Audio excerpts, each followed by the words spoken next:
Bismillah ar-Rahman ar-Rahim. Alors la suite des cours, fonction numérique d'une variable réelle, continuité et limite. Partie 4. Aujourd'hui, nous allons parler de la continuité à droite, la continuité à gauche, la discontinuité en un point et la continuité sur un intervalle.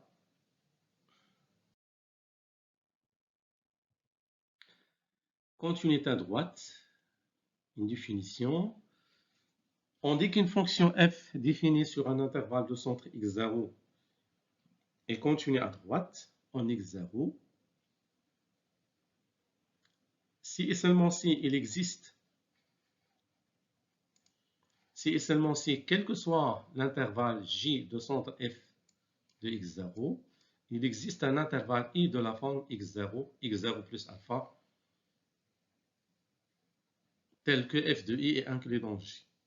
Alpha est bien sûr supérieur à 0. Bon, ici, la fonction est continue à droite, c'est-à-dire que si je prends x0 ici, alors ça c'est f de x0, c'est-à-dire que quel que soit l'intervalle j de centre f de x0, alors il va exister un intervalle de cette forme x0 plus alpha, tel que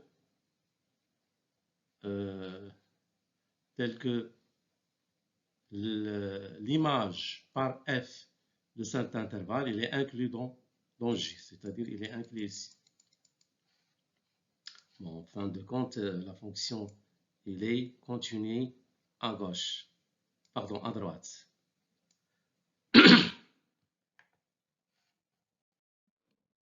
Bon, bien sûr, on peut donner une autre définition en utilisant les quantificateurs.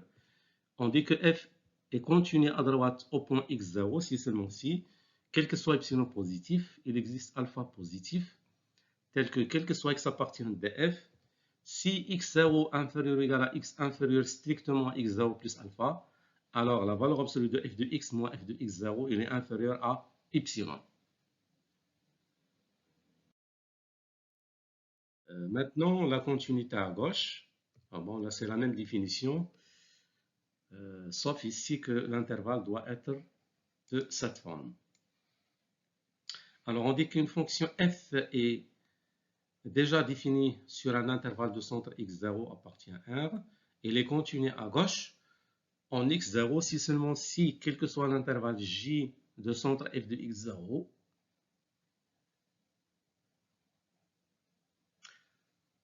il existe un intervalle i de la forme x0 moins alpha x0, tel que f de i est inclus dans j.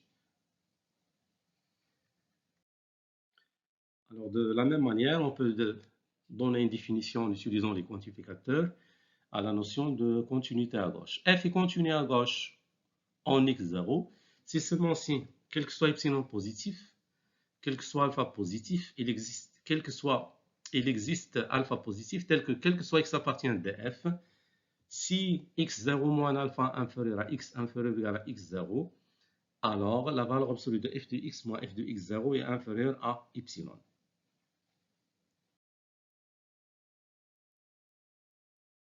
Alors voici un exemple. La fonction f de x égale à la partie entière de x. Bon, la partie entière de x, c'est la fonction qui a un x réel fait associer sa partie entière. Par exemple, la partie entière de 7,1, c'est 7. Alors, cette fonction, elle est continue à droite au point 2. Bon, on a f de 2 égale à 2. Et on va donc montrer que cette fonction elle est continue à droite en utilisant la définition. Alors, étant donné un epsilon positif, on va chercher un alpha positif tel que C2 est inférieur ou égal à x inférieur à 2 plus alpha. Alors, la partie entière de x moins 2 est inférieure à epsilon. Bon, on va prendre alpha égale à 1, c'est-à-dire on va prendre les x qui appartiennent à l'intervalle fermé à gauche 2 et ouvert à droite 3, l'intervalle de 3. Bon, on sait que dans cet intervalle, la partie entière de x égale à 2. Quel que soit x entre 2 largement et 3 strictement, sa partie entière elle est égale à 2. Donc, il existe un alpha qui est égal à 1, tel que quel que soit x appartient à 2, 2 plus alpha, là on a la valeur absolue de la partie entière de x moins 2 égale à 0, elle est inférieure stricte à epsilon. Donc f est continu à droite au point 2. Deuxième exemple, la fonction f de x égale à racine de moins x, elle est continue à gauche au point 0. Bon, tout d'abord, cette fonction elle est définie à gauche de 0. On a f de 0 égale à 0. Et fixant un epsilon positif et cherchant un alpha positif tel que si 0 moins alpha inférieur strictement à x inférieur ou égal à 0, alors la valeur absolue de la racine de moins x moins 0, qui est égale à la valeur absolue de racine de moins x, est inférieure à epsilon. Bon, nous savons que quel que soit x appartient à R-, c'est-à-dire x inférieur ou égal à 0, bon, nous avons la valeur absolue de racine de moins x est inférieure à epsilon si seulement si. Bon, on va prendre le carré, bon, parce que ça, c'est un nombre positif. Donc, si G, ça, il est inférieur à epsilon, donc, le carré, son carré, il est inférieur au carré de epsilon. La même chose, j'ai une équivalence ici. Donc, ça équivalent à dire que moins x, il est inférieur strict à epsilon au carré. Alors, si on prend alpha égale à epsilon carré, c'est un nombre positif, donc si moins alpha inférieur à x inférieur ou égal à 0, ça va impliquer que moins x est inférieur à epsilon, parce que moins alpha inférieur à x, c'est-à-dire que moins x est supérieur à alpha qui est égal à epsilon. Donc moins x inférieur à epsilon, on aura ça, et donc on aura ça. D'où la valeur absolue de racine de moins x est inférieure à epsilon, ce qui montre que la fonction f elle est continue à gauche de 0. Alors, nous avons les deux résultats suivants. C'est trivial à le voir. Lemme 1, f elle est continue en x0 si seulement si f est continue à droite et continue à gauche au point x0. Bon, en examinant les deux définitions de la continuité à droite et la continuité à gauche, bon, f est continue en x0 si seulement si f est continue à droite et à gauche, les deux à la fois.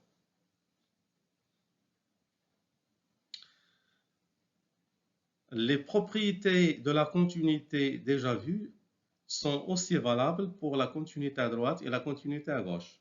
Bon, c'est facile à le voir. Bon, par exemple, si f est continu à droite en x0, ici g est continu à droite à x0, alors f plus g est continu à droite en x0, f fois g est continu à droite en x0, etc. La même chose pour la continuité à gauche. Donc, ce qu'on a déjà vu comme propriété pour la continuité, elle est aussi valable pour la continuité à droite et aussi valable pour la continuité à gauche.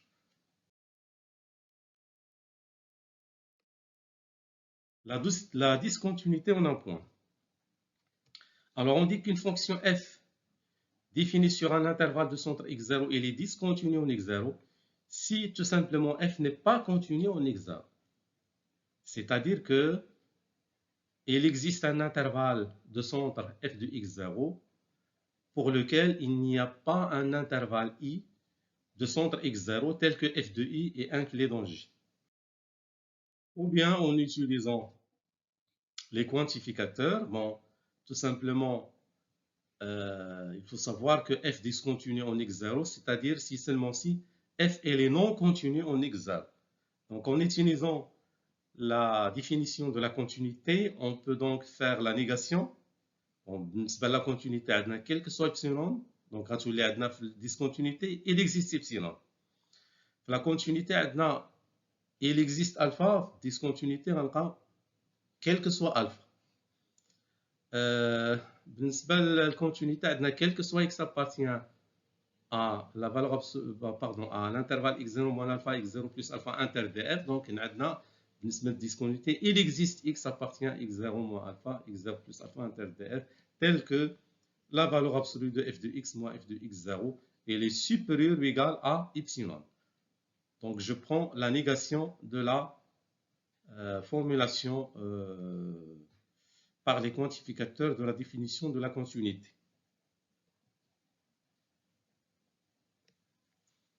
Bon, en prenant le lemme 1, l'équigole, il est quand f continue, si seulement si f il est continu à droite et continu à gauche. Donc, f discontinu si seulement si f n'est pas continu à droite ou f n'est pas continu à gauche. Alors, voici un exemple. Prenons la fonction définie sur l'intervalle 1, 3 par f de x égale à moins 1 si x appartient à l'intervalle ouvert 1, 2, égale à 0 si x égale à 2, égale à 1 si x appartient à l'intervalle ouvert 2, 3. Alors, cette fonction, elle est discontinue au point 2. Bon, pour le montrer, il suffit de montrer que la fonction n'est pas continue à gauche en 2. Alors, si x appartient à 1, 2, on a la valeur absolue de f de x moins 2, elle est égale à moins 1 moins 0, parce que la f de x égale à moins 1 dans cet intervalle, et f de 2 c'est 0, donc c'est 1.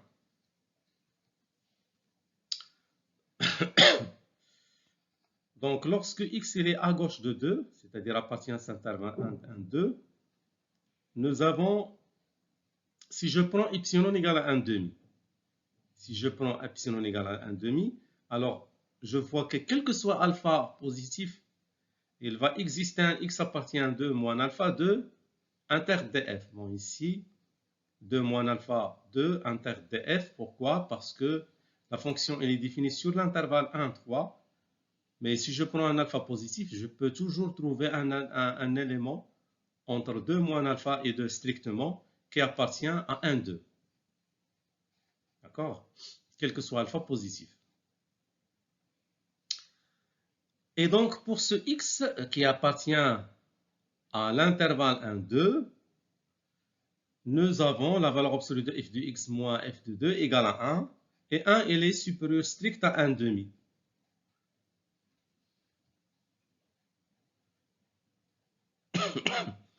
Donc, f n'est pas continu à gauche en 2. Par suite, il n'est pas continu au point 2. Alors maintenant, la continuité sur un intervalle. Soit un intervalle ouvert de la forme AB, avec A inférieur à B, strict, moins l'infini A plus l'infini, et moins l'infini plus l'infini. Définition. On dit que f est continu sur un intervalle ouvert I, si et seulement si f est continu en tout point x de I. Donc, la continuité sur un intervalle ouvert. باش تكون une fonction continue على un intervalle ouvert, ça تكون continue على tout point x qui appartient à I.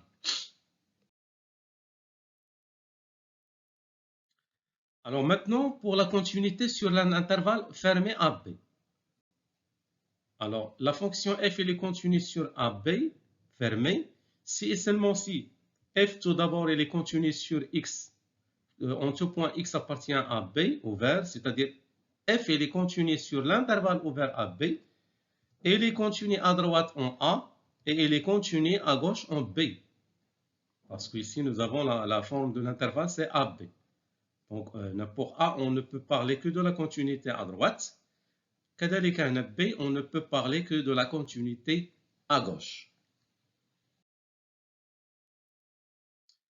Alors maintenant, la fonction f est continue sur un intervalle fermé non borné à droite, c'est-à-dire A plus l'infini, si seulement si f elle est continue en tout point de l'intervalle ouvert A plus l'infini, et f, elle est continue à droite en A. Bon, la même chose. La fonction f est continue sur moins l'infini A, fermé, si seulement si. Elle est continue sur moins l'infini A ouvert, et elle est continue à gauche en A.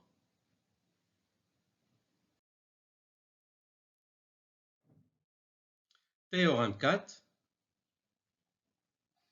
Soit I un intervalle fermé ou ouvert de R, et on va noter par CIR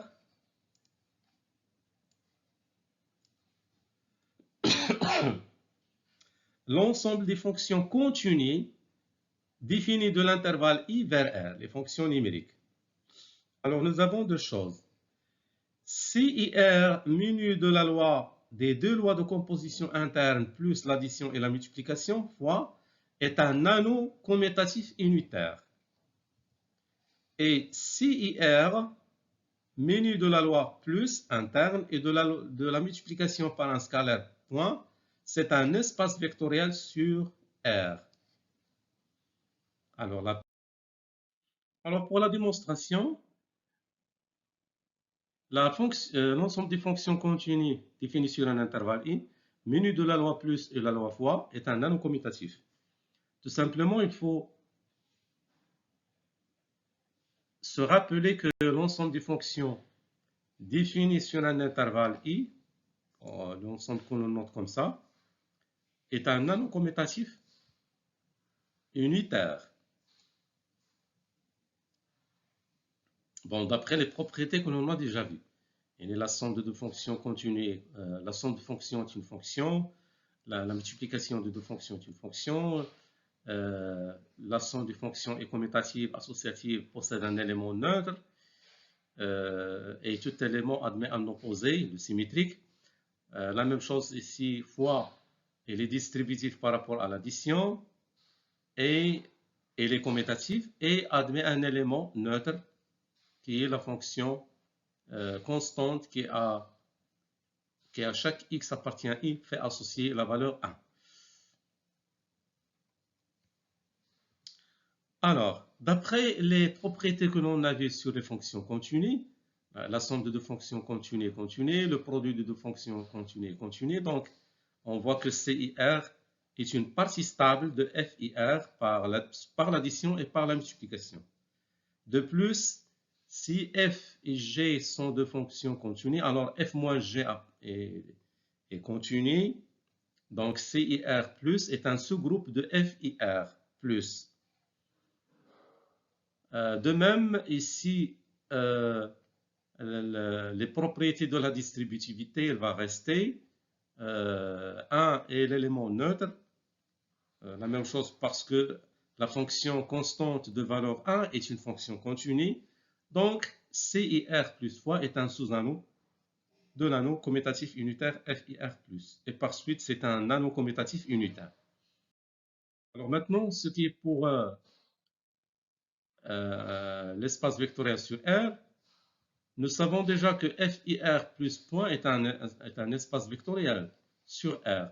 Pourquoi? Parce que FIR, l'ensemble des fonctions définies sur I numérique, muni de la loi plus, c'est un groupe commutatif, et de plus, la multiplication par un scalaire d'une fonction vérifie les quatre propriétés d'une loi externe. Donc, pour montrer que CIR plus point est un espace vectoriel sur R, il suffit de montrer que cet ensemble est un sous-espace de celui-là. Ce qu'on va montrer. Alors, le premier point, on va utiliser la propriété caractéristique d'un sous-espace. Donc, à savoir que cet ensemble ne doit pas être vide. Bon, ça c'est clair parce que la fonction nulle sur I appartient à cet ensemble parce qu'il est continu. Toute fonction constante est continue.